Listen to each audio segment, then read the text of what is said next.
Death of a loved one is a painful experience for everyone who experiences it. When our mother, father, or one of our grandparents passes away, it's a particularly difficult time for us. A shoulder to cry on and someone to lean on during these difficult times can be extremely comforting in these situations. We're forced to mourn alone, which is the most difficult aspect of the situation.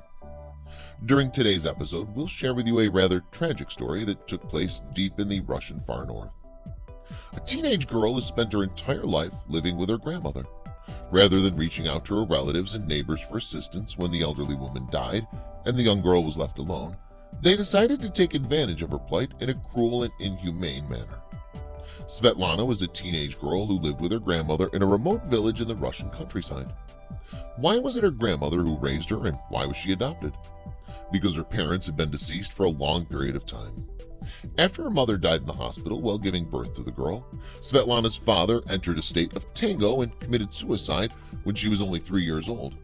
He was unable to bear the responsibility of being a single father. Svetlana was taken into the care of her grandmother when she was a small child, and she's been raised by her grandmother ever since. It was only after she'd moved from her father's home in the city to her grandmother's home in the countryside that she was finally taken care of. Svetlana treated her grandmother, Anna, as if she were her biological mother, which was entirely appropriate. She was raised by a woman who did the best she could. Every Sunday, the woman gathered for church as a group. Grandmother Anna tried her best to raise her granddaughter in the spirit of Christian piety, but she failed miserably. Svetlana grew up in a comfortable and prosperous environment. Unfortunately, some of the residents of the village where she lived had a serious issue with the girl and her grandmother, which made matters much worse. The neighbors asserted that this child is nothing more than a newcomer who will only bring misfortune to their community. The people who lived there were believers in a variety of superstitions. Supposedly, a local fortune teller who was giving wishes to willing clients told one of them that Svetlana was to be the cause of all possible fertility in the plans, as well as various illnesses that were to afflict the villagers, according to a rumor.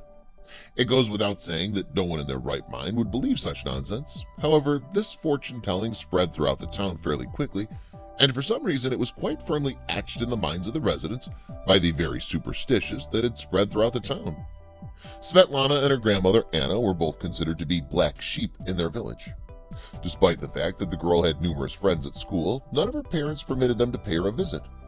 Perhaps there was another factor contributing to the dislike the neighbors had for Svetlana and her grandmother. The elderly woman was well off and possessed extensive land holdings. She raised a variety of vegetables and made a substantial amount of money from them.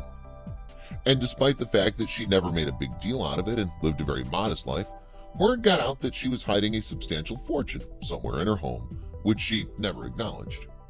The neighbors were most likely jealous, and it was probably out of this jealousy that they harassed the woman and her granddaughter for so long. When Svetlana was 16 years old, she stepped in to take over the majority of the old woman's responsibilities. Her grandmother was not feeling well and was losing more and more strength with each passing week. Given that she'd grown up on a farm since she was a child, Svetlana was well versed in how to properly prepare animals for slaughter and what her daily responsibilities on the farm were.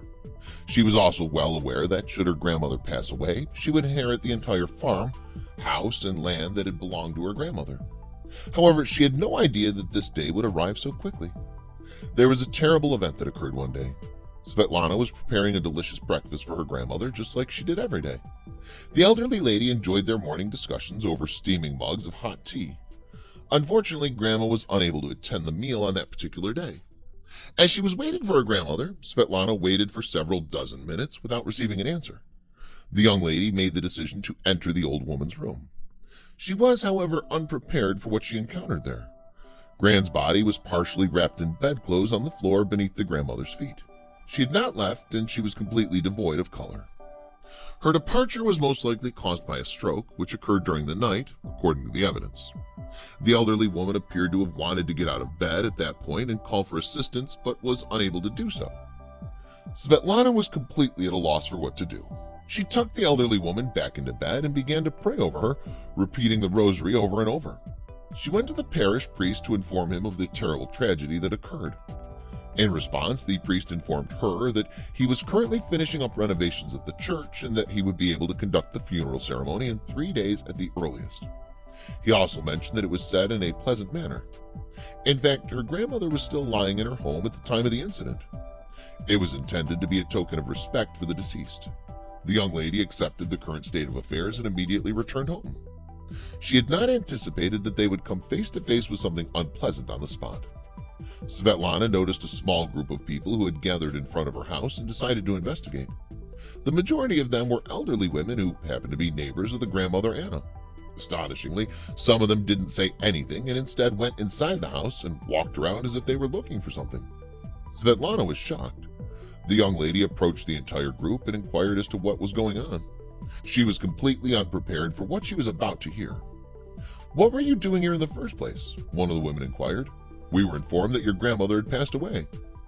The girl attempted to explain that the house was still my grandmother's, but she was still lying there, and that she hadn't even been buried yet. She also stated that Grandma had promised her the farm, which she was to take over after her death. After further investigation, it was discovered that the grandmother had made an error in her will, and that Svetlana was therefore not entitled to anything. Svetlana was pushed over the fence by a group of women who had come out of the crowd and grabbed her by the hair. They shouted what she was looking for as she fell to the ground crying.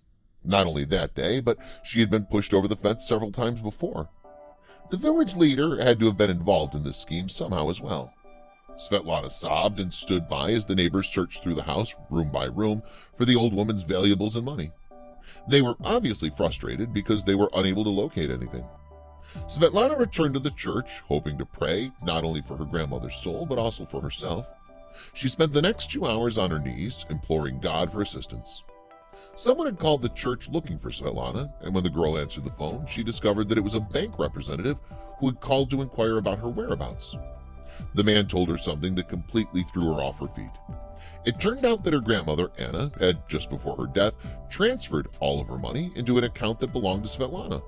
What's more, the old woman had sold her farm to a businessman from the city who had plans to open an agro-tourism operation in the area, and the money from this transaction was also in the account.